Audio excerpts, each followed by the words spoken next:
네, 이제 9월 첫 주가 마무리가 되고 있는데 네. 과연 9월은 어찌 될지 사실 8월에 좀 약간 아픈 추억이 좀 근데 있잖아요. 출렁거리고 결국 결말은 나쁘지 네, 않았었잖아요. 회복되긴 했는데 9월도 그렇게 갈지 아니면 9월은 또 다른 모습을 보일지 큰 믿음으로 돌아오신 분입니다. 큰데 믿을 신 대신증권의 우리 이경민 어떻게 되시죠? 지금 한 부사장님쯤 되실 아니에요. 거예요. 네, 어서 오십시오. 안녕하십니까? 네, 안녕하세요. 반갑습니다. 안녕하십니까? 네. 네. 요즘은 뭐 하세요? 네? 뭐예요? 부사장님이에요? 아니면 부장입니다, 부장. 아, 예, 부장님이세요? 예, 예. 아, 그래요? 네. 아닌데. 네, 아니에요. 큰일 더 납니다. 많이 올라갔어야 아니, 되죠. 좀 더 가셨어야 될 것 같은데. 큰일 이거 납니다. 회사의 밑보이 좋은 멘트인데. 자, 우리 대신증권의 이경민 부장님과 함께 9월이 근데 원래 매번 안 좋아요? 아, 매년 안 좋았어요. 요 그림 한번 보여드리면, 요 밑에 그림이 S&P 500인데요. 네. 2000년 이후를 보든, 2010년 이후를 보든, 2021년 이후를 보든, 매번 9월이 안 좋아요. 아, 그래요? 네, 특히 21년 이후를 보면은 평균적으로 마이너스 6.3%고요. 저 3년 맨 정도 밑에 있는 빨간 점이 저게 9월이에요? 상승 확률이에요. 0%예요. 아, 상승 확률? 네, 파란색 바 차트가 수익률이고요. 아. 네. 그리고 옆에 가운데 있는 게 2010년 이후 평균 수익률도 1년 중에 꼴찌, 상승 확률도 50% 미만. 아, 그래요? 2000년 이후를 봐도 9월 수익률이 꼴찌, 상승 확률도 꼴찌. 왜 그럴까? 그러니까 이거는 현상이잖아요. 네. 네. 현상만 놓고 보면 그러니까 요즘 들어서 현상을 가지고 전망을 하는 게 되게 많은 것 같아요. 제가 생각하기에는 왜 그런지에 대한 판단보다는 아. 예를 들어서 샴스룰도 네.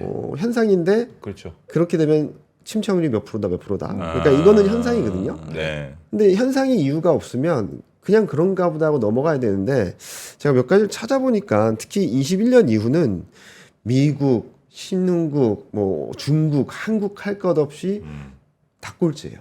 상승률 0%. 9월이? 네. 아, 그래요? 근데 왜 그런 거 있잖아요. 네. 그러니까 예를 들어 워런 버핏이 뭐 울타뷰티를 사기 시작했어요. 네, 네. 그 다음에 울타뷰티가 올라요. 네. 그러면 이게 워런 버핏이 잘 알고 투자해서 오른 건지, 그렇죠, 아니면 그렇죠. 워런 버핏이 투자하다 보니까 딴 사람들이 같이 사서 그렇죠, 오른 그렇죠. 건지 모르는 것처럼, 그렇죠. 그럼 9월이라고 하는 게 상승 확률이 왜 낮은지 모르겠으나, 네. 왜 떨어진지 모르겠으나 항상 그렇더라라고 하면서 9월에 숏으로 베팅하는 만약에 자금이 많으면 결과는 또 그렇게 나타날 그렇게 날 수도 있죠. 있는 근데 나름 좀 이유가 있는 것 같아요. 제가 그래요? 보기에는. 요 그림을 한번 보여주세요. 위에 그림은 뭐냐면 순유동성이거든요. 네. 연준이 총 자산에서 RRP랑 그리고 정부 예금을 빼준 건데 보시면 23년까지 똑같이 흘러갑니다. 올라가면 상승, 내려가면 하락. 빨간색하고 아. 나스닥하고 S&P 500을 보시면 아, 네. 거의 같은 궤적이거든요. 빨간색이 유동성, 네. 그다음에 S&P 500, 연두색이 나스닥도 그리고 나스닥. 있고요. 근데 올해는 조금 엇갈려서 갔어요. 그 네. 이유는 유동성의 힘도 있었지만 최근 많은 투자자분들이 침체다 아니다 경기에 대해 더 예민하잖아요. 네. 그런 것들은 어느 정도 장세 성격이 조금 변했다라고 생각하거든요. 무슨 말씀을 드리냐면 그동안엔 전적으로 유동성 장세였다면 지금은 뭐 실적 장세, 매크로 장세로 좀 전환되는 과정이 아닌가라는 생각을 하는데 그런데 올해도 이 아까 유동성이 이렇게 밀릴 때마다 네. 시장이 조정을 받거나 급락을 했습니다. 그래서 그래서 아까 보여드렸던 그림 밑에 그림을 봐주시면 그래서 순유동성이 언제 많이 줄었을까 봤더니 네. 4월, 6월, 9월 12월은 연말이니까 그렇다 치더라도요. 네네. 4, 6, 9거든요. 4, 어. 6, 9인데 뭐냐 4월, 6월은 소득세 납부예요. 네. 9월은 법인세 납부예요. 그래서 전반적인 순유동성이 좀 줄어드는 영향들이 있어요. 네. 그러면은 이만큼 시장이 유동성이 풍부했던 시장이 4월, 6월 올해도 4월 달에 한번 시장이 출렁했거든요. 네. 이렇게 유동성이 이 정도 위축되죠. 네. 근데 4월, 6월, 9월 똑같이 비슷하게 유동성이 줄어드는데 왜 9월만 이렇게 두드려 맞냐? 9월은 또 뉴욕 증시 격언 중에 하나가 로시아 샤냐에 팔아서 욤키프르에 사라란 말이 있어요. 네? 로시아 샤냐가 뭐냐면 네. 유대교 신년이에요. 네. 네. 욤키프르가 속죄일이에요. 네. 유대교 그게 언제예요? 보통 9월 중순부터 10월 초에 로시아 샤냐라고 해서 유대교 신년이 예정돼 있어요. 예. 그러면은 거꾸로 말씀드리면 유태인 투자자들 입장에서는 9월 후반부가 연말이에요.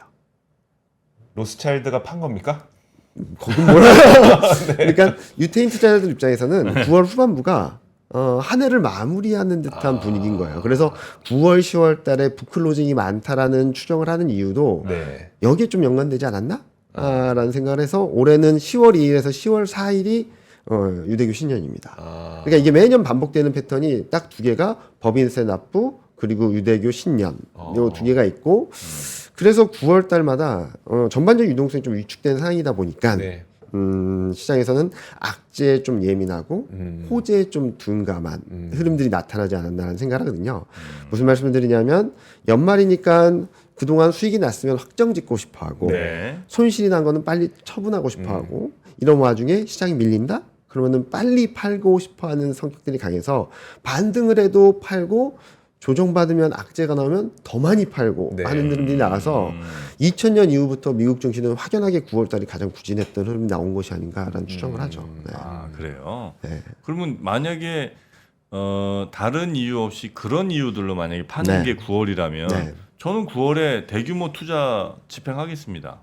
왜냐하면 뭐 적정가라는 게 뭐 의미는 없겠습니다. 하여튼 원래 이제 가야 될 가격이 있는데 9월쯤에 뭐 북클로징 등등 이유로 맞아요. 야 지금 팔자 야 빨리 대충 팔아 이렇게 많이 가는 거면 가격이 더 저렴해지는 거 아니에요? 맞습니다. 난 9월에 살래요. 맞습니다. 그러니까 9월 말 10월 초에 저는 사자라는 얘기죠. 아 그래요? 네. 근데 날 꼬시려고 왔구나. 안 넘어가. 그러니까 지금 제가 조금 9월 전망을 좀 조심하자라는 쪽으로 말씀드렸던 이유는 9월 말 10월 초에 살 기회가 올 테니까 네. 이때 대비를 하기 위해서 현금을 좀 확보해야 되겠다라는 말씀을 드린 거지. 자 이제부터 9월 빠져서 계속 빠집니다라는 건 아니에요. 네. 또 아까 보여드렸던 그림 밑에 그림 한번 봐주시면 9월 달만 보셨잖아요. 네. 10월, 11월, 11월, 12월 한번 보시죠. 좋아요.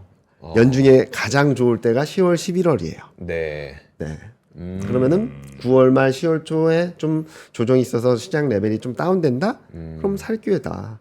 라는 말씀을 드리고 싶어서 9월을 조금 조심하자는 말씀드린 거지. 이제부터 빠지니까 이제 끝났습니다. 그런 건 아니고. 근데 솔직히 말씀드리면은 올 초부터 이렇게 두드려 맞을 줄은 몰랐습니다. 네. 그러니까 솔직히 ISM 제조업 지수도 고용 지표도 반등을 했잖아요. 네.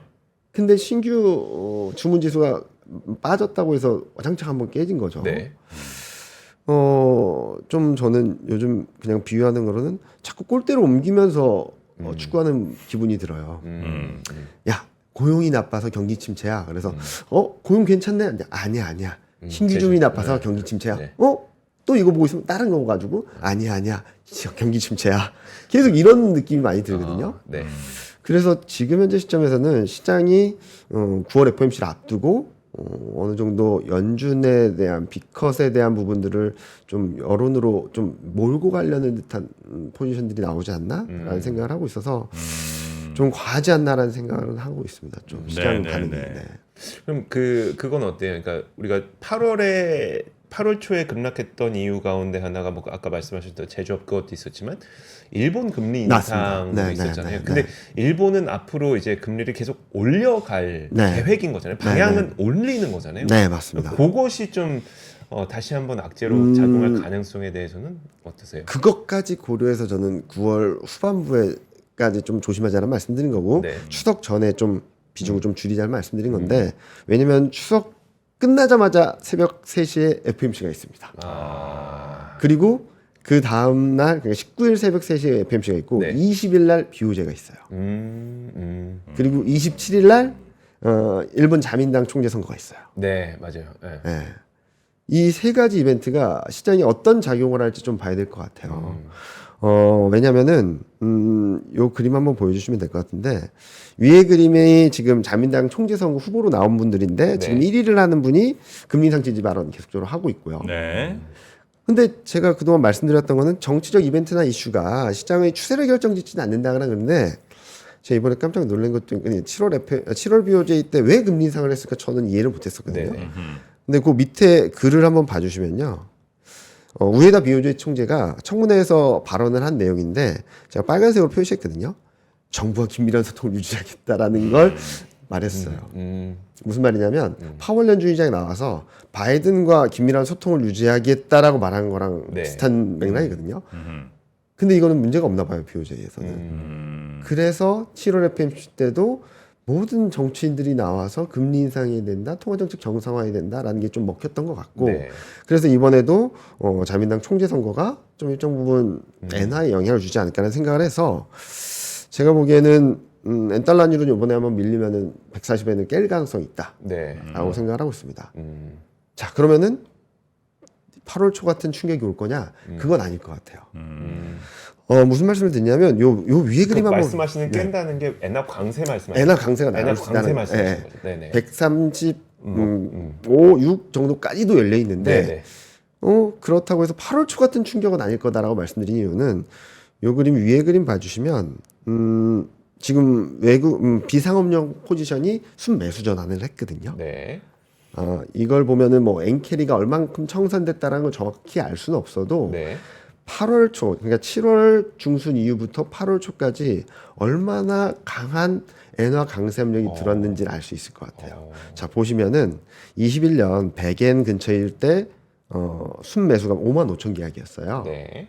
이게 160엔을 가는 과정에서 18만 4천 계약까지 매도가 늘었는데 네. 4년 반 동안 늘어난 겁니다. 네. 4년 반 동안 한 23만 계약 정도가 매도로 구축됐는데 네. 이거를 20만 계약을 되돌리는데 6주 걸렸어요.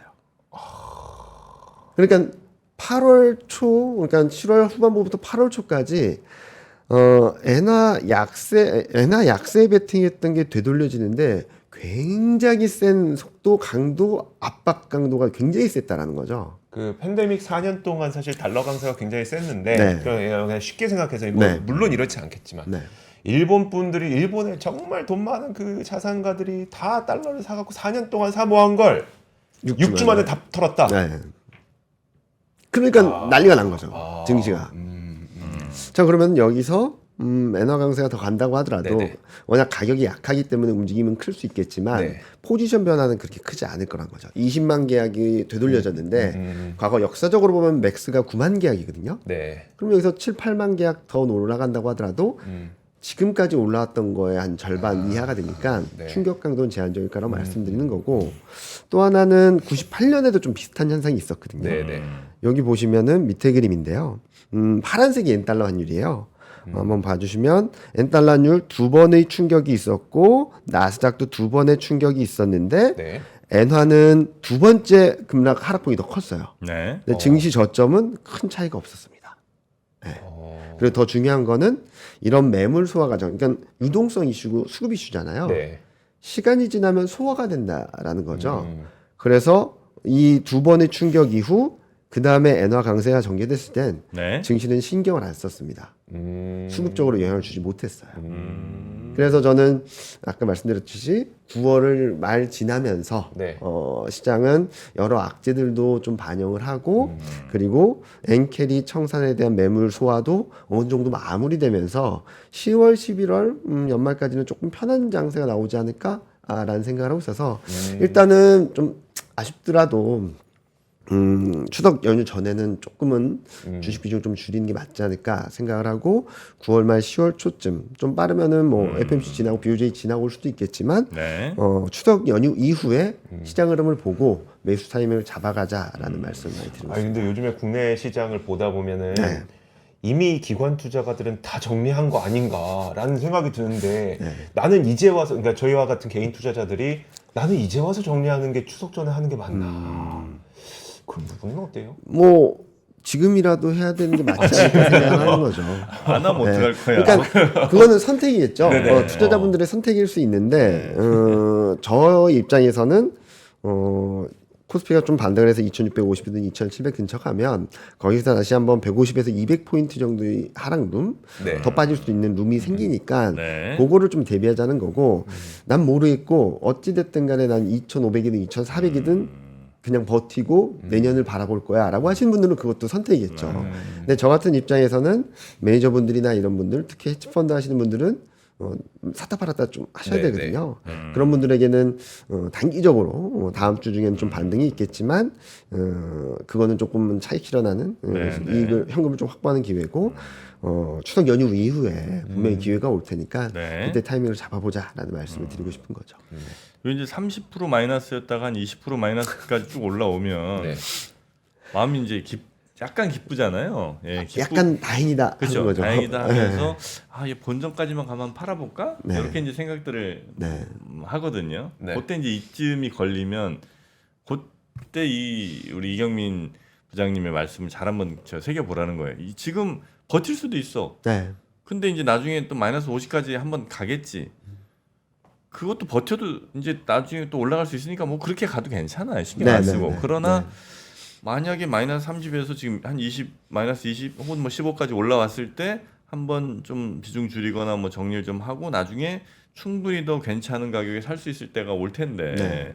그거 기회를 놓치는 것도 어찌 보면 그것도 좀 기회비용 아닌가. 그렇죠. 네, 그러니까 뭐 선택이나 잘 좀 생각하라는 거예요. 뭐가 더 좋은 말인 건 알겠는데 듣고 나서 그래서 아니, 어떻게 해야 돼? 지금 네. 비중을 줄일 때 네. 요거 한번 좀 여쭤보고 약간 네. 디테일하게 네. 뭐 종목들이 이제 많잖아요. 다들 네. 뭐 한 50종목씩 있을 테니까. 그럼 이제 어떤 애들은 네. 마이너스 50, 뭐 70 뭐 이런 애가 네. 있고 네. 네. 뭐 마이너스 10, 뭐 거의 본전 돈 이런 애들이 막 있잖아요. 네. 네. 네. 전체적으로 그래 한 30%씩 싹 줄이자 이럴 수도 있고 네. 아니면 마이너스 한 50 난 애들은 얘는 회생 가능성 없는 것 같다 뭐 이러면서 이제 얘네를 그냥 날릴 수도 있고 네. 그래서 종목을 이렇게 줄일 수도 있고 네. 아니면 전체 비중을 줄일 수도 있고 아니면 그 애들 가운데 네. 조금 그래도 올라온 애들 줄이고 네. 많이 떨어진 애들은 좀 냅두고 네. 이런 다양한 전략이 있을 수 있지 그쵸, 않겠습니까? 그쵸, 그쵸, 네, 그쵸. 그거 한번 좀 도움 들어볼까요? 지금은 순환매 장세인 것 같아요. 네, 와 많이 올랐어 하면 떨어져 있고, 와 이거 언제 올라하면 올라가 있고. 대표적으로 한때 가장 각광받았던 업종이 기계업종입니다. 네, 그렇죠. 작년 네, 올해 초까지, 올해 상반기까지도 네, 네. 많이 빠졌어요. 네. 네. 그리고 그동안 야씨 어디까지 떨어져 했던 게 2차 전지예요. 최근 좀 반등을 하긴 했죠. 네. 그래서 저는 지금은 순환매 장세라고 생각을 하거든요. 추세가 결정되기 전까지는. 네. 그래서 바닥을 벅벅 끼고 있는 애들은 지금까지 버티셨으면 조금 기다렸다가 반등하면 매도하는 게 좀 정리하는 게 맞지 않나는 생각을 하는 거고, 네. 지금 좀 줄여야 될 것은 많이 오른 애들, 지금 많은 투자자분들이 사야 돼라고 하는 애들을 조금은 비중을 줄이시는 게 맞지 않을까 생각을 하고 있어요. 예를 들어서 가장 뚜렷했던 강세를 보였던 게 또 하나가 자동차입니다. 네, 그렇죠. 좀 많이 내려왔죠. 네. 내려왔어요 요즘에. 네. 아, 그리고 저도 반도체를 되게 선호하고 최선 업종으로 말씀을 드리고는 있지만 반도체도 어마어마하게 올랐다가 다 내려왔어요. 8월 저점도 깨는 업종 종목들도 많이 생겼고. 네. 그래서 지금은 내려온 거는 내비두거나 오히려 좀 사셔도 되는데 많이 올라가 있는 애들은 지금은 좀 비중을 줄이거나 네. 사시고 싶더라도 조금 기다렸다가 사는 게 맞지 않을까라는 생각을 하고 있습니다. 네. 최근에 제일 이제 인기 많았던 친구들 보면 바이오, 네. 화장품, 네. 뭐 AI 전력기기 뭐 이런 것 쭉 있잖아요. 네. 전력기기는 한번 고점 찍고 이제 쭉 지금 빠진 빠져있죠. 상태고요. 네. 제 얘기입니다. 2차 전지는 뭐 이제 작년부터 이제 완전 계속 기고 있고요. 이런 경우에 2차 전지는 전 안 팔겠습니다. 그죠. 그러니까 높이 갖고 계셨던 분들은 뭐 어쩔 수 없는 선택이라 그래요. 그래서 그렇죠? 저도 2차 전지는 좀 더 올라갈 것 같아요. 네. 적어도 지금보다는. 지금보다는 내년 상반기까지 갔을 때 좀 더 올라갈 걸로 보고 있는데 지금 말씀하셨던 것 중에 아직 안 떨어진 애들이 몇 개 있어요. 제약바이오도 그렇고 그 친구들은 조금 비중 줄이는 게. 네, 그게 맞지 않을까? 그리고 금융주 중에서도 몇 개는 또 최근 또 다시 한번 반등을 보여준 네네. 것도 있었고 걔네들을 들고 가기보다는 좀 줄이셨다가 네. 좀 다시 한번 보는 게 맞지 않을까 하는 생각을 하는 거고 또 하나는 지금 실적 대비 얼마나 저평가돼 있나 주가가 얼마나 상대적으로 많이 떨어져 있나를 보면은 계속 캐치업되는 게 반도체, 자동차, 기계 이 세 개는 계속 공통적으로 나오거든요. 그래서 굉장히 사람들이 관심이 있었다가 지금은 좀 많이 내려온 상태죠. 네. 얘네들이 추세는 깨진 건 아니에요. 그렇기 때문에 상승 추세가 유지되는 상황에서 쭉 올랐다가 이렇게 내려오는 상황에 있는 업종들이 대표적으로 반도체, 자동차, 기계라는 거고 네. 뭐 어떤 거는 내려왔다 쭉 올라와서 이 추세대는 맞는데 네. 여기쯤 있는 애들이 있다라는 거죠. 그럼 얘네는 좀 비중을 줄이면 다시 이렇게 조정받았을 때 살 기회가 온다라는 네, 네, 말씀을 드리고 있어서 저는 지금 많이 오히려 떨어진 애들은 관심 있게 바라보실 필요가 있고 네. 많이 올라와 있는 애들은 오히려 조금은 비중을 덜어내는 게 맞지 않을까라는 말씀드리고 있습니다. 현금을 많은 분들이 아유 이거 현금 이제 보유다 이렇게 생각하시고 아예 돈 뺀다 생각하시는데 현금도 여러분 투자라고 생각을 하셔야 돼요. 이게 그 생각을 왜 안 바꾸실까? 현금도 투자입니다. 네, 그렇게 해서 내 투자 포트폴리오를 약간 이동시키는 거예요. 네. 그리고 뭐 말씀 중에 잠깐 뭐 2차전지 좀 더 가지 않을까 하신다고 또 2차전지 막 들어올 생각하지 그죠, 마시고. 그죠.